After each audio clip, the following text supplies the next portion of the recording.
एक गांव में पूजा नाम की एक लड़की रहती थी। उसकी शादी अर्जुन नाम के लड़के से तय हो जाती है और वो अपनी सहेली को मिठाई देने उसके घर जा रही होती है और उसे वापस आते हुए रात हो जाती है। तभी डरावनी डरावनी आवाजें आने लगती हैं। फिर वो भागकर अपने घर पहुंचती है। उसकी आंखें लाल होती हैं और उसके बाल भी लंबे हो जाते हैं। पूजा किसी को कुछ नहीं कहती और किसी से बात करे बिना खाने बैठ जाती है और आज बिना रुके खाना खाती ही जाती है। अरे आज कितनी भूख लगी है तुम्हें? अरे भगवान, क्यों मेरी बेटी के खाने को नजर लगा रही हो? खुद को देखो, खा खा कर पहलवान हो गई हो। कोई दंगल लड़ना है क्या तुमने?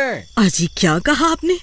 चुप रहिए। ना नहीं, कुछ नहीं, मैं तो चुप ही हूँ। जब से शादी हुई है गुस्सा क्यों करती हो? मैंने तो भगवान ही कहा था, गलती से पहलवान निकल गया मुंह से। फिर सब लोग सोने चले जाते हैं। फिर आधी रात होने पर पूजा सो रही होती है। तभी डरावनी डरावनी आवाजें आने लगती हैं, जिनको सुनकर पूजा डर कर उठ जाती है। उठ पूजा, उठ जा। अरे कौन है? कौन है? अरे ओ बेवकूफ लड़की, ऊपर देख, ऊपर। पूजा जैसे ही ऊपर देखती है तो एक चुड़ैल पंखे से लटकी होती है और पूजा को अपनी ओर बुला रही होती है। आओ पूजा, आओ, मेरे पास आ जाओ, आ जाओ, मेरे पास आ जाओ तुम। वो चुड़ैल बहुत डरावनी होती है। नहीं, आप कौन है? कौन है आप? माँ। पूजा के चिल्लाने से उसके माँ और पिताजी उसके कमरे में आते हैं। क्या हुआ बेटी, तुम इतना डर क्यों रही हो? माँ, वो देखो, ऊपर पंखे से कोई चुड़ैल लटकी हुई है। कहाँ? फिर जैसे ही कमला ऊपर की ओर देखती है उसे कुछ भी नजर नहीं आता। बेटी, ऊपर तो कुछ भी नहीं है। जरूर तुमने कोई डरावना सपना देखा होगा। सो जाओ, कुछ नहीं होगा। पूजा ऊपर देखती है तो वो चुड़ैल पंखे से लटकी होती है। नहीं बाबा, वो देखिए, वहाँ है चुड़ैल। आप कहीं मत जाओ, मेरे साथ ही सो जाओ। ठीक है, पता नहीं आज तुम्हें क्या हुआ। तुम तो बहुत बहादुर हो और आज पता नहीं कैसी बातें कर रही हो। कमला, तुम पूजा के ही साथ सो जाओ। फिर कमला पूजा के साथ ही सो जाती है और पूजा लेटे लेटे डरते हुए ऊपर की ओर देखती है तो वो चुड़ैल उसे देखती रहती है, पर वो उसकी माँ को नहीं दिखाई देती। फिर अगली सुबह जैसे ही पूजा उठती है, ए लड़की, अब उठ जा, मुझे बहुत भूख लगी है। पूजा चौंक कर उठ जाती है। मुझे छोड़ दो, तुम्हें क्या चाहिए? छोड़ दूं? इतनी मुश्किल से तो तू मिली है, मुझे तेरा शरीर चाहिए। अब चल, ज्यादा नखरे मत दिखा, मुझे भूख लगी है। इतना बोलकर वो चुड़ैल पूजा के शरीर में प्रवेश कर जाती है और तभी पूजा के बाल लंबे और आंखें लाल हो जाती हैं। फिर वो रसोई में जाती है और अपनी माँ से कहती है, मुझे बहुत भूख लगी है, चल खाना दे। हाँ? कमला हैरान होती है लेकिन कुछ कहती नहीं और पूजा को खाना दे देती है। पूजा बुरी तरह से मुंह में भर भर कर जल्दी जल्दी खाना खाने लगती है। बुढ़िया, ये क्या फालतू का खाना है? मुझे मुर्गा बना के दे। ये घास फूस तू ही खा। जा, लेके आ मुर्गा और साथ में खून भी लेकर आइयो, नहीं तो तुझे कच्चा खा जाऊंगी। इतने में सुरेश अर्जुन के साथ वहाँ आ जाता है। अरे मर गई रे, अजी देखिए इसकी हिम्मत। इतने में पूजा कमला के बाल पकड़ लेती है। ए बुढ़िया, समझ में नहीं आता? लेकिन अर्जुन समझ जाता है कि कुछ गड़बड़ है। ठीक है, तुम शांत हो जाओ। तुम तो बहुत ही अच्छी हो। मुझे बताओ क्या चाहिए तुम्हें? फिर पूजा कमला को छोड़ देती है। तू कुछ समझदार लगता है मुझे, और वह चिकना भी है। मुझसे शादी करेगा? हाँ, क्यों नहीं। तुम मुझे पहले से ही बहुत पसंद हो, पर तुम्हें भी मेरी बात माननी होगी।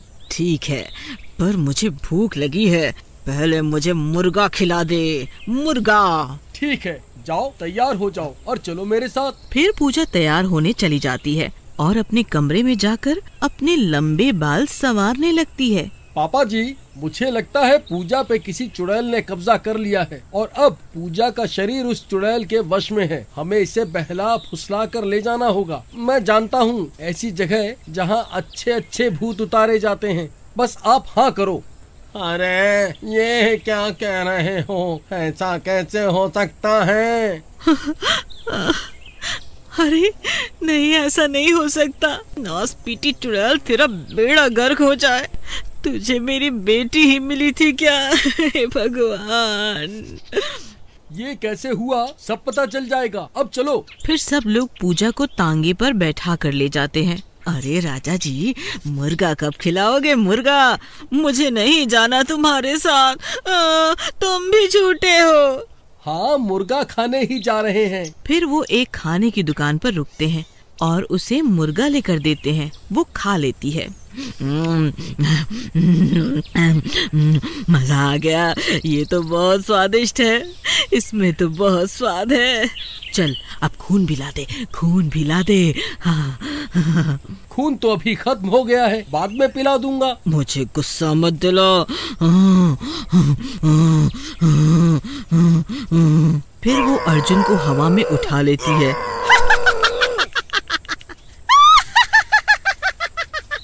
अरे प्रियतम, शादी से पहले ही विधवा होना चाहती हो क्या? अरे शादी कर लो, फिर दोनों सुहाग रात पे मिलकर पिएंगे ना खून। क्या शादी? झूठ तो नहीं बोल रहे? मेरे पहले पति की तरह। उसने प्यार प्यार बोलकर मुझे धोखे से मार दिया था। नहीं नहीं, ठीक है, चलो अभी शादी करने चलते हैं।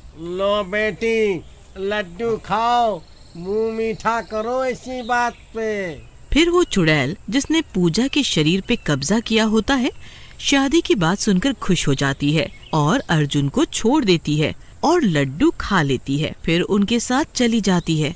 थोड़ी देर बाद पूजा बेहोश होने लगती है क्योंकि उस लड्डू में बेहोशी की दवा मिली होती है। फिर वो लोग जल्दी से पूजा को लेकर मंदिर चले जाते हैं। कई लोगों पर भूतों ने कब्जा किया होता है और भगवान से सजा मिले होने की वजह से सब तड़प रहे होते हैं। उनमें से एक भूत खुद पर ही भारी भारी पत्थर रख रहा होता है और कोई भारी जंजीरों से बंधे होते हैं और तड़प रहे होते हैं। मर गया रे! हे बजरंगबली, मुझे माफ कर दो। हाय! छोड़ दो मुझे, मैं किसी को नहीं छोड़ूंगा। हाँ, छोड़ दो मुझे, मैं किसी को नहीं छोड़ूंगी, मैं किसी को नहीं छोड़ूंगी। अरे मर गई रे। ओ बुड़बक, ये कहाँ ले आया?